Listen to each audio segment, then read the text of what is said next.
আমরা ছিলাম ও অমুক, ও হানাফি, ও সালাফি, ও বেরলবি, ও তাবলিগ, ও জামাত, ও দেওবন্দি, ও আটরসি, ও মাইজ ভান্ডারি, এগুলোতে ছিলাম আমরা।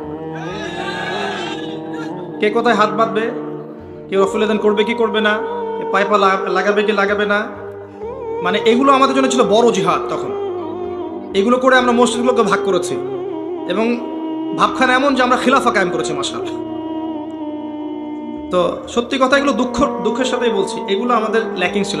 এমন নয় এর বাইরে ওলামায়ে কেরাম চেষ্টা করেনি, এমন নয়, কিন্তু তাদের শব্দগুলো বৃত্তের মধ্যে বন্দী ছিল, এগুলো কথা মানুষ শুনতোই না,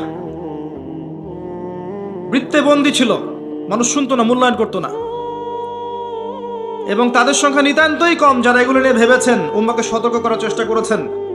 এক পর্যায়ে তাদের অবস্থান হয়েছে হয় মাটির তলে, না হলে নিরুদ্দেশ নাই।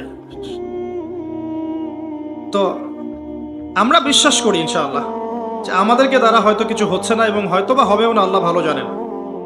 কিন্তু একটা প্রজন্ম আসবে ইনশাআল্লাহ সামনে, যেই প্রজন্ম ইনশাআল্লাহ আযজা ওয়া জাল আল্লাহর জমিনে আল্লাহর দ্বীনের পতাকা কায়েম করেই ছাড়বে ইনশাআল্লাহ।